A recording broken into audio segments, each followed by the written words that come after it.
Hi everyone, hope you're doing well from wherever you're watching this channel, depending on your time zone. Now, having listened to William Ruto and his allies, their tone and the body language, Bunge la Wananchi is now resolving to request Raila Odinga to suspend the dialogue with immediate effect and resume the mass action in this country. Kenyans at large are learning that William Ruto has no any goodwill in that dialogue, because Raila came out to claim that he told William Ruto that cost of living should be the first thing on the table, and then the other matters to do with the election, IBC, and the opening of Sava. But Ruto mentioned nowhere the issue to do with the cost of living. Unga hakutaja. Number two, Sava hakutaja. It was all about releasing the unlawfully arrested people. It was all about the issue of dealing with the IBC, those two things. So many people are telling Raila Odinga, please suspend the talks, let us go back to the street. These people is like, they have not heard us properly. Let us go back so that they can listen to us or force our way through the popular initiative. And this is what Caleb Hamisi said before even Azimio going into a presser yesterday. On Thursday, I will lead Azimio in rejecting all Ruto proposal. You cannot trust that man. If he lied to millions of desperate hustlers, he would lie to anybody, anytime. He has never believed in reforms. To him, the end justify the means. It means even going into that dialogue, Ruto has already a predetermined position. So his work is just to work toward that predetermined position, whether he's using a moral way or whichever means, he has to achieve his goal. And indeed, listening to William Ruto, then rebuttal from Raila Odinga, do you trust William Ruto's statement? Is it in good faith? The answer is no. Remember, even as of now, people have been saying, when we were in mass action, we were supporting Raila Odinga largely because some of us believe that joining his push, then we are going to have cost of living dealt with. But you see now, the talks in the street here has been, so Raila, when he went to negotiate with William Ruto, he never talked about the issue of cost of living. There's no way these people are talking about cost of living. And the Malala has been even able to capture that and say that Raila is now changing his goalpost because now he has got the pressure from the people that he never talked about the cost of living. So he's trying to turn it to look like Raila is not caring about the people. Another person who also is urging Raila to suspend this issue. Look at the statement from Senator Ledema Olekina. We must bring down the cost of living. That's our number one priority as Azimio. Raila Odinga, unga must come down at 100 shillings. Babu Wino also said something. Should the talks of reducing the cost of living fail, we are more than ready. We will never ever relent until the struggle, until the great people of this country get the best. Bunge la Wananchi, through almost 1 hour, they are also responding. For them, they are very clear. Suspend everything and let us go back to the street. Listen to Wananchi. Raila usiache maandamano, Raila usiache bado maandamano, maandamano, maandamano, bado maandamano, maandamano, maandamano, bado maandamano mpaka ungeshuke, tutaandamana mpaka ungeshuke, bado maandamano, maandamano, maandamano. 1 hour. Kitu ya kwanza mimi nitaanza nayo, hakuna handshake. Hakuna handshake ya William Samuel Ruto na Raila Odinga. Hakuna. Monday kama kawa tuko maandamano. Hakuna kitu Raila anaongea na William Samuel Ruto. Hakuna. Na Raila hapo penye umeshika kwa Ruto. Finya kabisa. Finya. Baba, finya Ruto, finya. Hiyo kiti yako finya kabisa. Sika na mkono mbili, finya mkono mbili. Tumechoka. 2017 ilikuwa hivyo. 2022 hii tumekataa. Hakuna, tumekataa. Raila baka pewa haki yake. Na sasa hivi wanakimbia kila mahali. Wameanza kuingia kwa sava, tunajua. Na tunajua vizuri. Muingie kwa sava, musiingie kwa sava. Sisi tunajua Raila Amolo Odinga ndiye alisema. Na raundi baba anapewa haki yake. Baba anapewa haki yake. Na sio tafadhali. Na Ruto bado utakonda tu. Nimeshangaa leo, kitambo nizaliwe leo. Nimeona deputy president anatoa speech 40 seconds. ya 40 seconds. Shame on you. 40. Mimi jana leo ndo nimeona Gachagua. Kumbe ule mwingine hakuwa Gachagua. Huyu ndio Gachagua. Yule anaongea seconds 40. Gachagua leo anaongea seconds 40 na amemaliza. Haitosha round moja. Kumbe huyu ndio anakuwa tu muoga hivi. Ndio maana nilishangaa maandamano ya kwanza alienda Mombasa. Sasa baba tuende maandamano kila siku.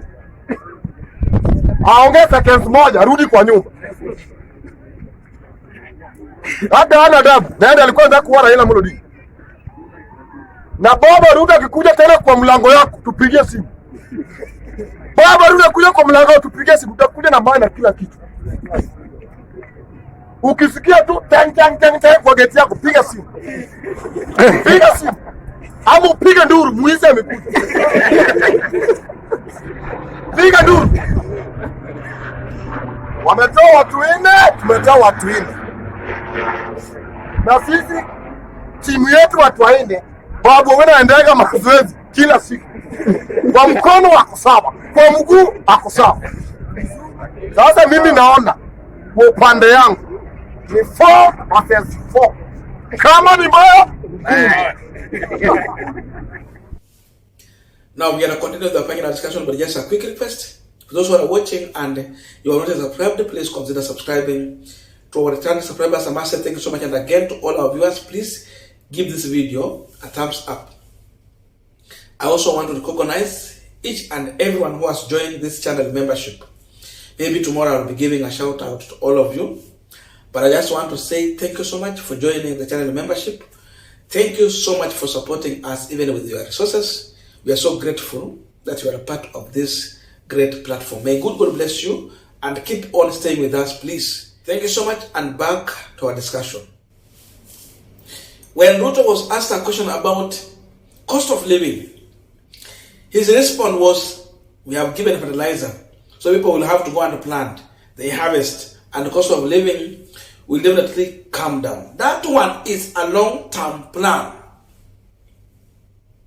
This long-term plan, tukifuata tutapata watu kama wamekufa. Sisi we will not survive. We have nothing even to survive or to hold on for survival. At least even 1 meal. Kuna watu wanalala njaa huko nje hata siku 2 ndio wapate kitu ya kukula. Even the food they are having is not a balanced diet. This is a big problem.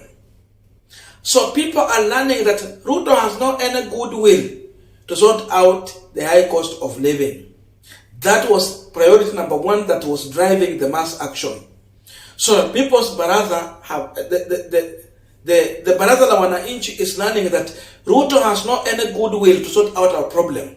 So because of that, Raila should withdraw from the dialogue to come back to the people, but not be with William Ruto. Raila can only be with William Ruto if Ruto is sorting out the issue of high cost of living. Raila can be with Ruto if the price of unga is at 100, so that people are celebrating. Raila can be with William Ruto if electricity tariff has been lowered.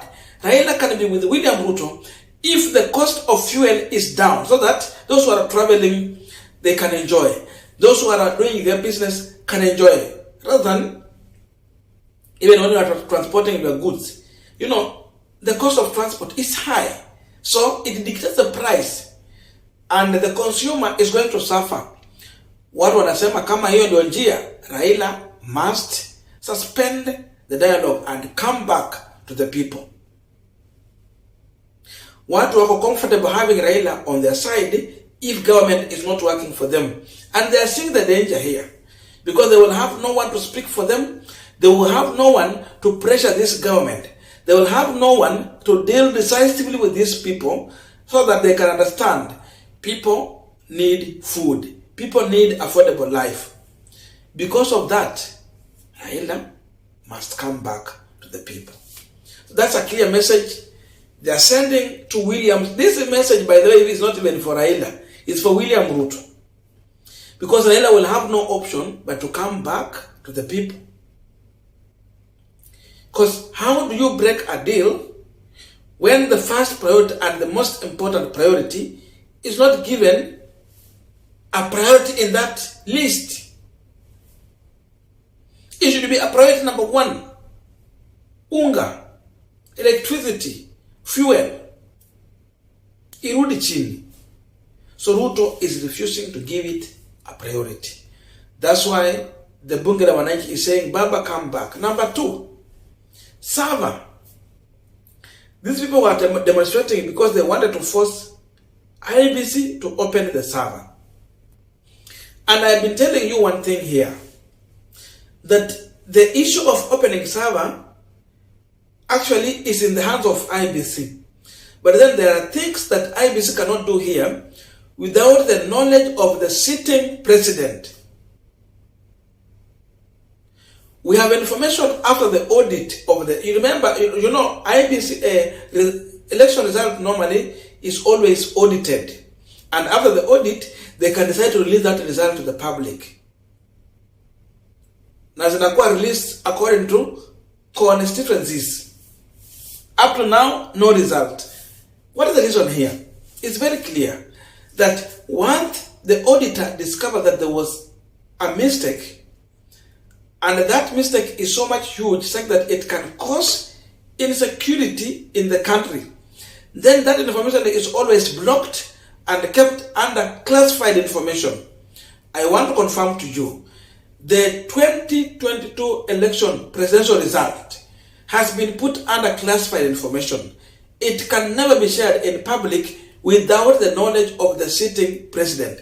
That means if IBC has to release, they have to write to the president to request him to allow them to release the result, saying that if Ruto will allow it, then it will be in public. Wamesema no, they will not allow, because they have discovered that it is going to cause havoc in the country, because the person who is sitting on the presidency is not a clear winner. The person who is in the street demonstrating had more numbers that was enough to make him the president. 50 plus 1 was achieved. Far away, closer to 1 million votes away from what Ruto got. Because of that, it is so sensitive, classified. Without Ruto's knowledge, it can never be released. That's why Anambia Ruto open the server. So he's addressing William Ruto directly. Open the server, because he's the one who is supposed to order the server to be opened. For him, IBC ndio jambo la mwisho. Because yeye anajua hata wakiweka IBC ingine hapo, it can compromise them. So watu wanasema, let us go back to the street, so that we can force these people to open the server. We can force them to reduce the cost of living. Raila will respond, because now it is people to tell Raila what they want. And Raila will watch the ground. Anasoma to be the ground iko, so that he will make a decision whether to continue with this dialogue or suspend it and come back with continue with the push through the mass action. I don't know your views, but let us meet in the comment section for continuation of this conversation.